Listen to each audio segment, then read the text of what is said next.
So my name is Leo Peter Charles. I'm the founder and managing director of Jain Aerospace. We are an ecosystem support company for the aerospace and the drone industry. So I'll tell you a little bit about Jain Aerospace and myself. I started Jain Aerospace in 2019. It's named after my grandmother. She's the first entrepreneur in my family. And so for people who are from Ames, she's the first women entrepreneur in Pina. Okay, she had a garment industry with 50 tailors, and I'm talking about 80 story. So all the industries, companies that we run are named after her, in her memory. So about me, I'm an aeronautical engineer. You know the Sukhoi 30 MKI? Yeah, the naval variant of the Sukhoi 30 series, right? My professor was the person in charge of signing off on that design. So he's Air Commodore S.C. Gupta, former director of Semilac, and he's also part of the Tejas program. He was also part of the Ajit program, and he was senior instructor at the Air Force Technical College, which gave a lot of air vice marshals and air marshals. Okay, so I had the opportunity to study under him, and I feel that it's a privilege. So I would also like to, I thank him in every occasion. I thank him here in his absence as well. I'm a DGCA certified medium category drone pilot. What that means is I'm officially allowed to fly drones up to 150 kgs all up weight. I've been flying drones even before drones was a word in this country, from 2009, right? And that's about me for now. And why an aeronautical engineer is speaking about drones in agriculture? I have personally sprayed 20,000 acres of farmlands in this entire country of over 15 crops. I think it gives me little knowledge to talk about this topic, but I am not an expert. I don't have an agriculture background, but I will place before you facts and applications of drones that I have come across and I have also used. And I'm also happy to say I've flown India's largest agricultural drone. Okay, so let's get into the topic. So what are drones? I think we have a very vague understanding, and we also have a lot of confusion of what drones are. Drones is the general classification of anything that is remotely or autonomously controlled. It can be drones that fly, which you generally refer to as drones, or what we call unmanned aerial vehicles. It can be drones that sail on water. We call it unmanned surface vehicles or unmanned aquatic vehicles. It can be submersibles. So in the recent Russia-Ukraine war, you might have also heard of boats being used to target bridges and the harbor, where battleships or destroyers or aircraft carriers are anchored, right? So those are also drones, and you have rovers and unmanned ground vehicles. These are all drones. What we expertise, or what I expertise in, is UAVs, unmanned aerial vehicles. There are three parts to a drone system, or a UAS, unmanned aircraft systems.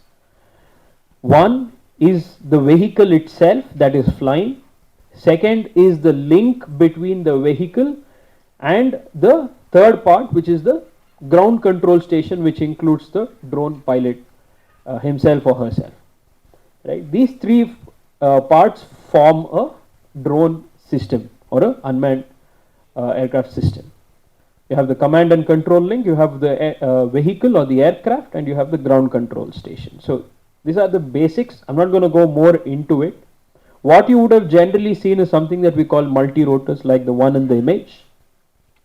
But there are other different types of drones. This format of drone is mostly used in agriculture, and hence only this image. Now, the most interesting part, when I also started working with drones in agriculture, is I realized that the first agriculture drone came out in 1991. That's the year I was born. And shocking, right? You know the RX-100 Yamaha? That drone has the same engine inside. Yamaha built the first agriculture drone in Japan because they had the problem that we are facing today. No next generation of farmers. And to attract new talent to the farming sector, Yamaha was tasked by the then Department of Agriculture of the Japanese government to build something for crop dusting, and that's how the Yamaha R50 came. And currently the latest variant of this is the Yamaha R-Max, not the bike but the helicopter itself. This is used for crop dusting in Japan. This is where the technology started. The GPS tech that went into drones for making the entire process automated came from MIT. MIT shared the GPS tech, and that's how it all started with Yamaha in Japan building the first agriculture drone. Now, what are the different, there's a small history. Now, what are the different use cases of drones in agriculture? First thing, everybody might have seen, those of you following Drone Pratap also would have seen that the first use case is crop spraying. Now, this is the most simplest form of use case where we're using drones to spray agrochemicals. But it doesn't stop there. It moves to seed broadcasting, crop monitoring, it goes to harvesting, livestock management, pollination, and some more extended use cases. That list is too long to cover, but I'm covering the major 5. And the last one is an experimental use case that is now being researched in the US because of the declining bee population there. So that was a very interesting use case, and I wanted to dwell on that. The first thing is crop spraying. Kindly go through the video.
Orchard spraying, where you have trees to spray and not field crops.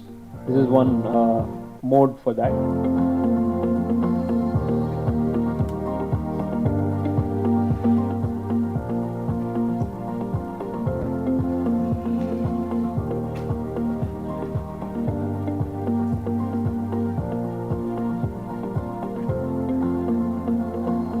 By the way, nobody is controlling that drone, it's flying by itself.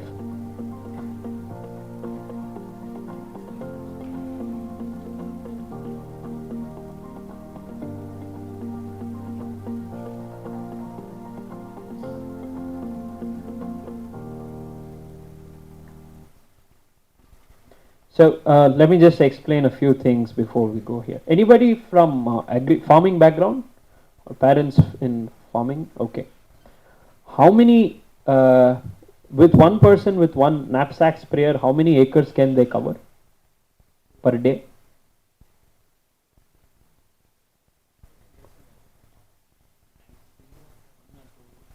One or 2 acres.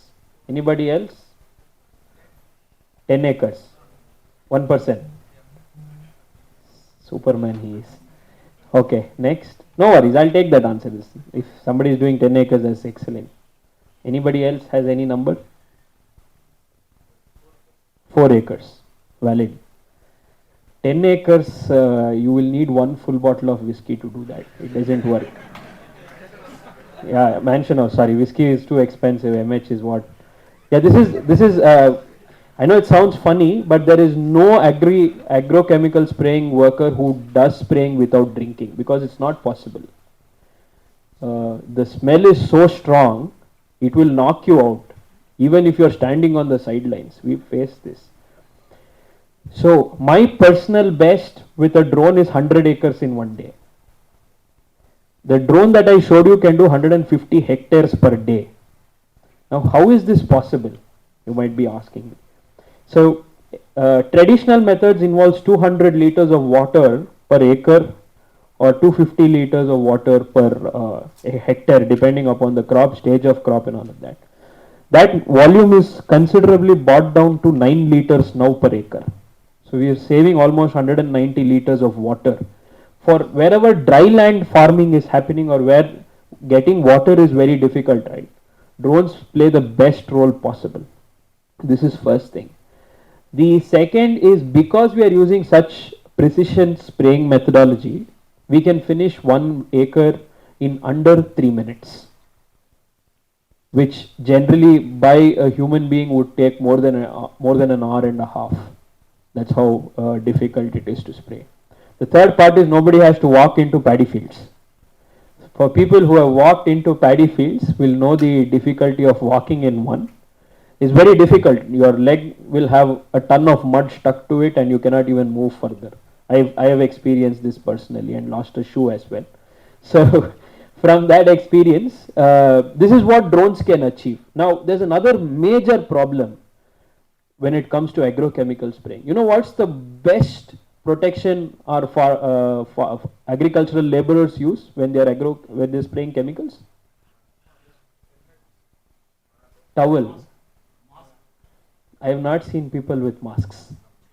They will use towel. If you've seen, they will wrap a towel and then that towel is a psychological mask. That's it. It doesn't work with anything.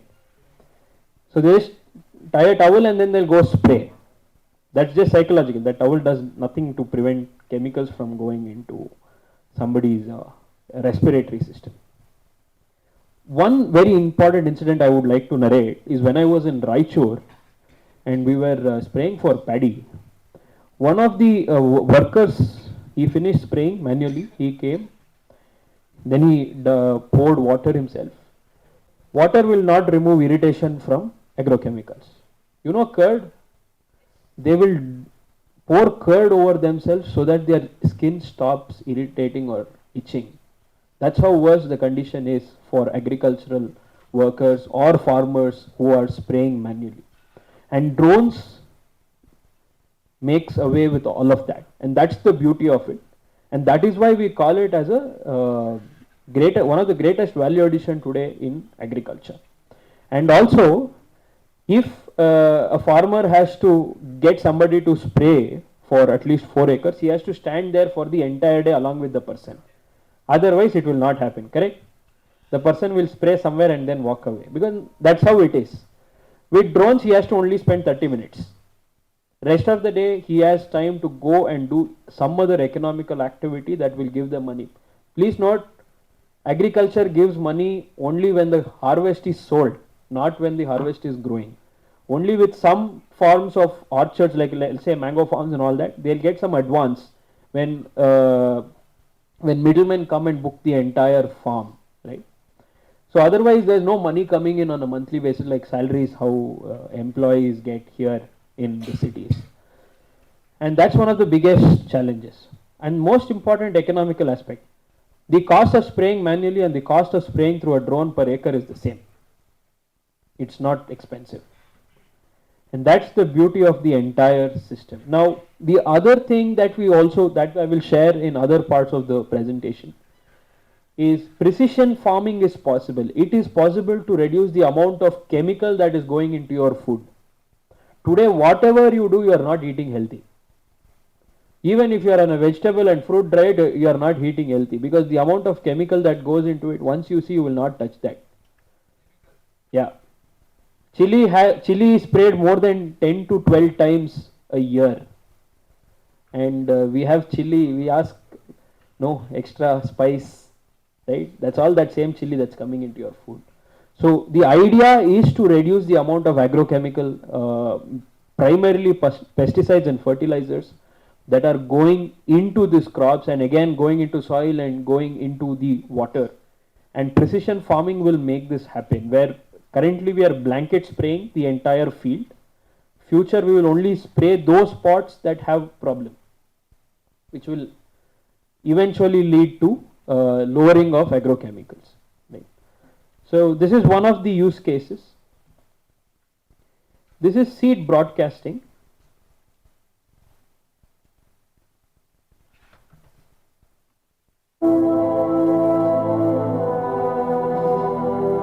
This is also used for spreading granular agrochemical, like granular fertilizers, and can also be extended to aquaculture as well as fisheries.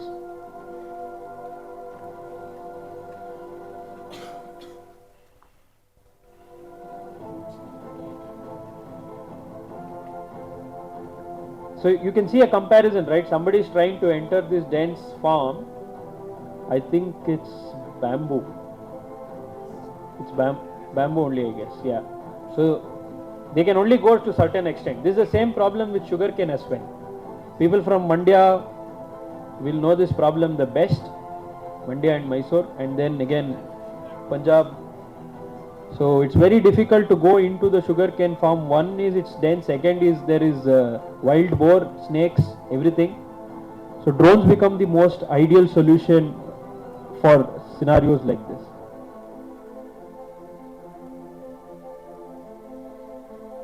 If you're thinking of having shrimp farms, then dispersing feed, drones become very useful. You can do up to a ton of granular fertilizer or feed dispersal per day using drones, and this is fully automated again.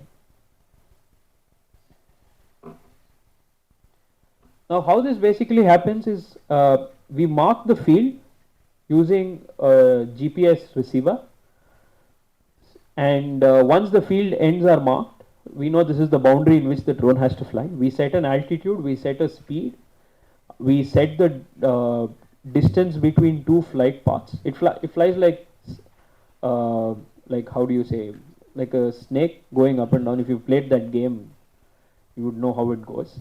So it moves throughout the field, and then the spread is even. If you consider the density of feed, chemical or anything per square centimeter, I'm talking per square centimeter, the density will be almost the same with a 5% variation. That's how good it is. This is crop monitoring. Now this is what is going to change how agriculture is going to be viewed in the future. Multispectral edition combines an RGB camera with 4 multispectral cameras, providing a comprehensive image of crop health that enables precise management of agricultural production. Mavic 3M revolutionizes these operations. This is one of the drones that does crop analytics. With a 4/3 CMOS 20 megapixel RGB camera and RTK, delivering centimeter level positioning with microsecond time synchronization. The exact positions of camera exposure are recorded, exactly the problem completing is 200 hectare surveying with an in a accuracy single of flight 3 without any centimeter ground per control pixel. points. Users can get detailed information, including the field boundary, size, and elevation, for land surveying, terrain analysis, and operations like spraying and fertilization. Growth differences are common with many crops. So I'm just going to explain two things. So that uses a camera called a multispectral camera. What your phone currently has is an RGB camera. It takes pictures in visible spectrum. Multispectral camera also takes shots in infrared and near infrared. So what happens is, let's say if your crop has a pest attack, right? Like human beings, when you get fever, your body's color changes, right? Your facial expression changes. So somebody sees you and says, "Are you sick?" They have not touched you, they are not a doctor, they have not diagnosed anything, but then they see you and then they're able to say, "Are you sick? Are you okay?" Same thing with every living organism, right? Once the organism is in distress, the radiation it emits from its body uh, changes, the wavelengths change, and that's how we are able to determine what the crop is undergoing. Is it a pest attack? Is it disease attack? Is it irrigational challenges? Is it nutritional challenges? This is something that we are able to determine just by using photographs and a software that puts it together that you would have seen. Now, here's the beauty of this. We take this data and feed it into the drone that is spraying. Now what happens? The drone will only spray wherever there is a problem. This is what we are calling spot spraying or precision spraying. And with this, you will be able to save cost of agriculture input, meaning the amount of money a farmer is spending for procuring agrochemicals, cost of the water. So sometimes if there's no water nearby, or if the borewell is not providing, they'll have to bring it in tankers. So that cost can be reduced. And this is the beauty of combining data analytics with drone spraying directly. So targeted fertilization is essential. The Mavic 3M comes with 4 5-megapixel multispectral cameras and a light sensor for capturing accurate multispectral images, with vegetation indices generated in Terra or DJI Smart Farm platform. Growth differences are captured in high clarity to improve crop health and conditions. A prescription map can also be effortlessly generated for precise variable rate application, which reduces cost and agricultural footprint while increasing yield potential. So when you keep doing this and when the AI starts to learn, you will get capable of yield additional estimates crop scouting tasks. on a yearly Captured basis. images How can be much uploaded to the produce will you DJI be able Smart to Farm get at the end? platform in real time via 4G network to identify abnormalities like germination failure, weed pressure, and crop lodging, allowing convenient growth information sharing through the cloud. You can also use the platform's AI tools to monitor yield and guide agricultural activities, letting large farms be easily managed by just one person. Mavic 3M can also help with crops like corn, wheat, cotton, potatoes, and many more. With DJI O3 transmission, the Mavic 3M can conduct long-distance and large area surveying of mountains, forests, and orchards. With a downward-facing vision sensor, Mavic 3M can follow the terrain below to maintain flight height, effectively increasing surveying efficiency. Through DJI Terra or the DJI Smart Farm platform, tree numbers can be counted, while trees and other land covers can be distinguished automatically. 3D operation routes can even be generated for agricultural drones, making spraying tasks safer and more accurate. Mavic 3M is designed to improve productivity and sustainability, making agriculture more efficient in countless ways. So this is how crop monitoring and crop analytics is done using drones. This is the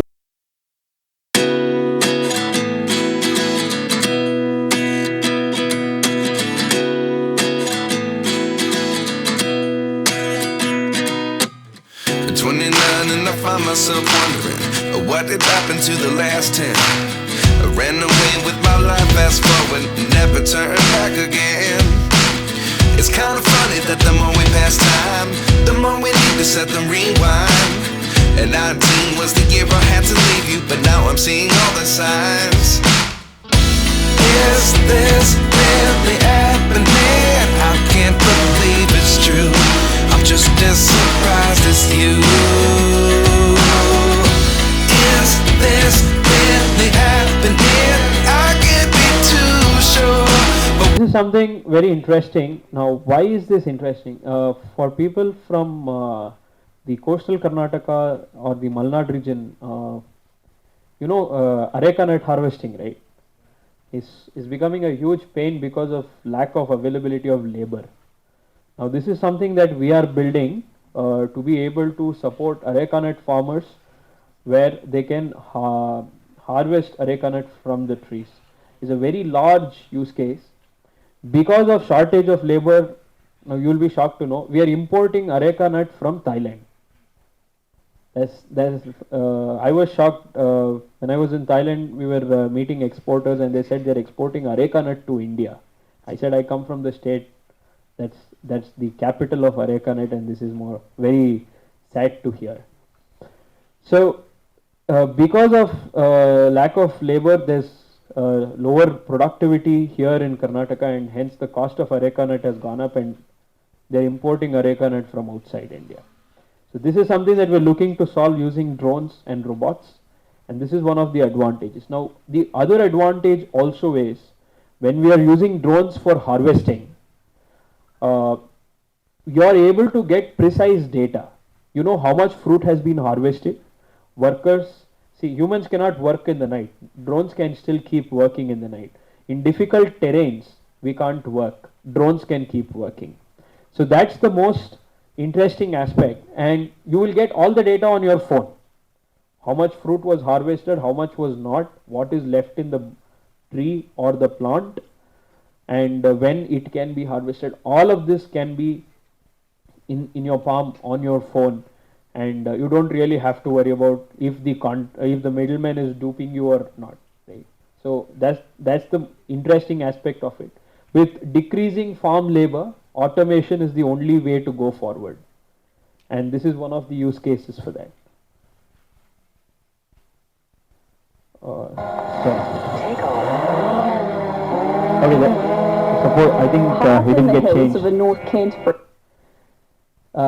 This is one of the most interesting applications. This is for livestock management. They're using drones to herd sheep and cattle. Let's just take a look at it, and then I'll explain the benefits after the video is done. Farm, a drone is being put through its paces, shifting sheep to greener pastures. Corey Lambeth has been a shepherd on this sheep and beef farm, which backs onto the Waio River, for about 3 years. It's a job that involves moving stock as well as checking water and feed levels, work that Mr. Lambeth says his drone has made more efficient. Winter time, it's ideal for checking, like flying it, sitting at home on a cold day, I don't want to go outside, so I fly my drone around, have a look, make it's sure a little difficult to understand that when accent of English. It's from New Zealand. Also, when we're landing, we can fly it around. It's ideal for zoom, going in, right in, looking at it, not even disturbing the ewes and lambs.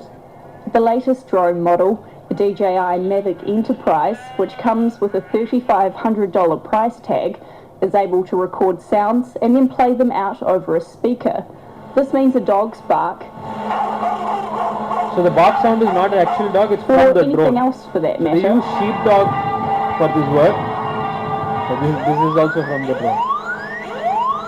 Can now be loudly projected across a paddock. Mr. Lambeth says this helps move stock along faster during mustering, while still putting less stress on the animals than a dog can. Well, that's So one even thing sheep I've herding noticed is when now you're a moving high-tech cows and job. calves, that the old cows stand up to your dogs, but with the drone, they've never done that. Just explain what you mean by stand up. Pretty much motherly instinct, getting up in the dog's face, trying to tell it to go away, leave me alone and my calf alone, compared to the drone, get behind it, use the siren or the bark, and the cow's like, what's that? I can't see it, I'm away. Corey Lambeth says while old school farmers may consider it lazy, they should think about a drone as saving them time and money. Over Christmas. So this is one of the advantages. Now when you're grazing, right, if you keep grazing at the same location, the quality of or the amount of grass or feed that is available will start shrinking very drastically. So to manage grazing as well, drones become very helpful to, and in the way of learning how the cattle or the sheep or the goat are moving. You can create patterns, and then you can move them to different grazing pastures, so that they get better food and they're not just eating whatever they get on the way. So this is one of the very interesting use cases that I have come across. And this is pollination. This is the R&D work that is going on right now in the US.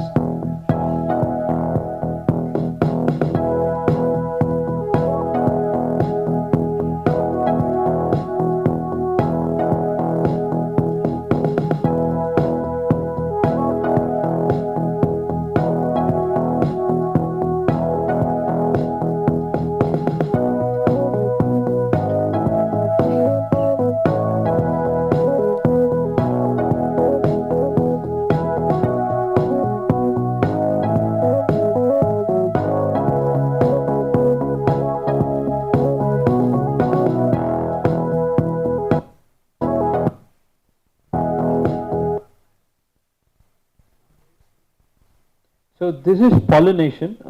This is a little older video. The newer one from the institute has to still come out.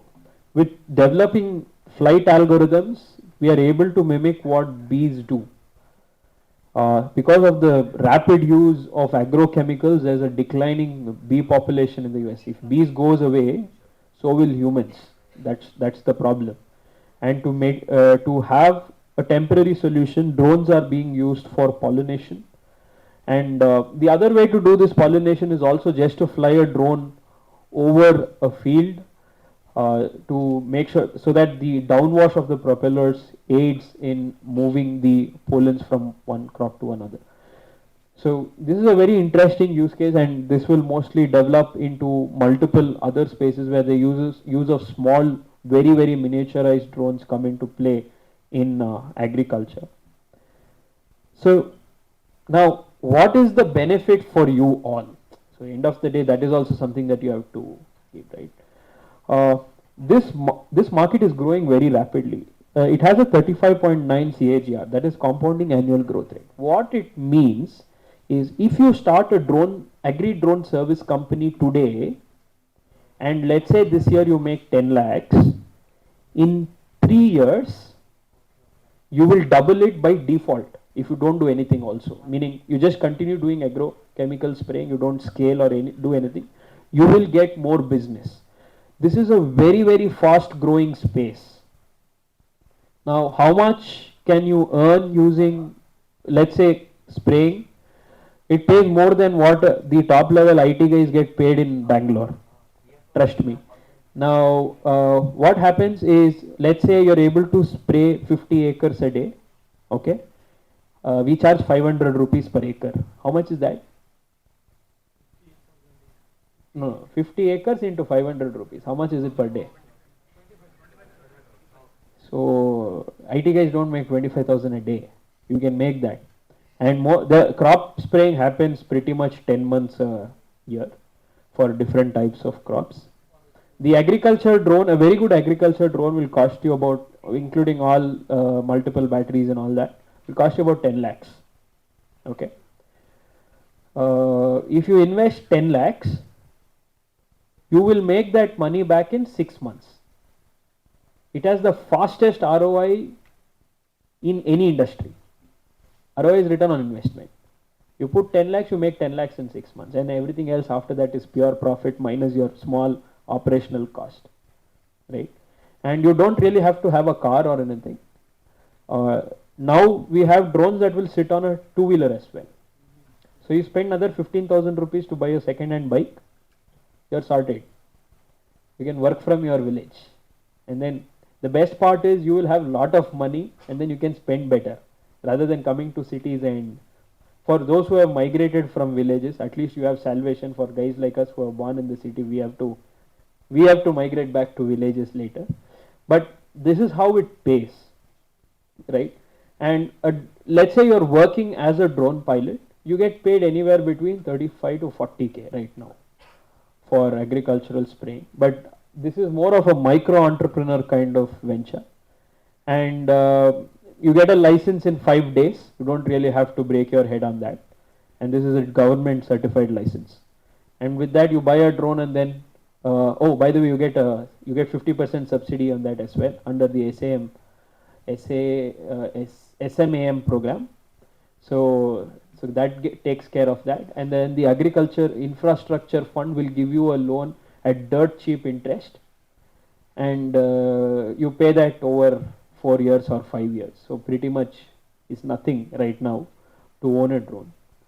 Now, for those of you who are people who don't like to sit in the office but love to be in the field, IFCO is procuring 2005. IFCO is the fertilizer cooperative. It's a government of India initiative, a very large firm. They have procured 2,500 drones for spraying nano urea, and then you can be part of that. Pretty much like a government job it becomes. So this is the advantage of technology, especially drones, in terms of economics. So if you are not migrating to cities, you are saving on rent, you are saving on the expense on food, you are saving on travel, and all of that money will remain with you so that your lifestyle in your hometown becomes better. And this is something that I am looking to do after 3-4 years. More peaceful life this is. And that's the advantage, right? You can do analytics. Analytics is pays you better because insurance companies depend on your data to give farmers to either to insure or to pay compensation for damages. So that data becomes very important. This is one. Second is for agrochemical companies, again your data becomes valuable. Let's say you buy a drone for doing crop data analytics. You just need a laptop, 50-60,000 laptop. You buy that drone for crop analytics, 5 lakh rupees. That's 5,50,000. And the data that you will hold becomes very valuable. That can be outsourced to agrochemical companies so that they can make their agrochemicals better. The third thing, the most important, is for retail chains as well as exporters. Today, the data, if you can provide or if you're able to provide the data of the produce, the quantity of produce that is going to come out, that data is valuable for retail chain outlets like Reliance Smart or any Big Bazaar or anybody like that, and for exporters who are exporting grains or any agriculture produce outside India to countries outside India, right?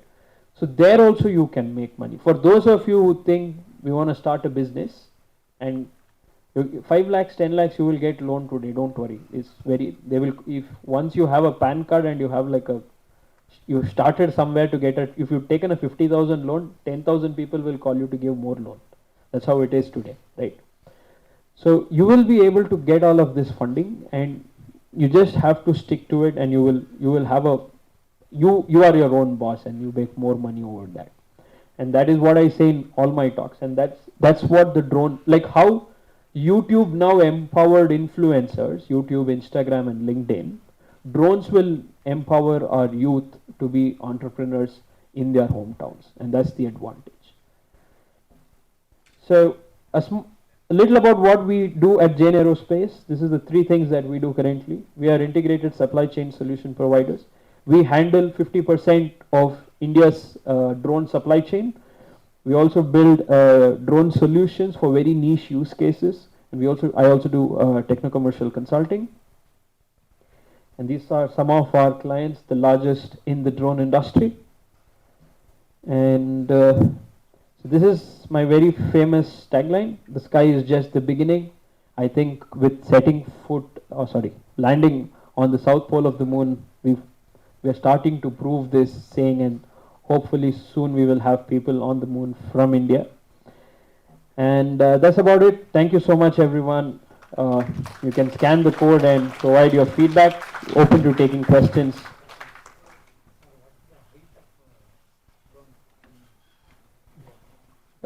Which agriculture drone? So generally what we do is we fly 2 meters above crop table. But flying at an even greater height has no application for agriculture drone because the spray will get drifted away. Yeah, so we need to fly as close as possible without lodging the crop. So 2 meters above the crop table is the recommended height.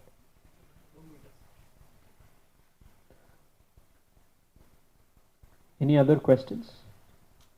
How much we charge for one? For what? So, can you rephrase the question? How much we charge For which aspect? for service to farmers? So it's not on a daily basis, it's on an acre basis. You can charge anywhere between 500 to 600 depending upon the crop, type of crop, growth stage, and the quantity of business. Meaning, let's say somebody comes and says, I have 100 acres for you to spray. Then you negotiate, right? Because you are getting more money in a very short span of time. But 500 is the minimum. Yeah, okay, thank you. Yes?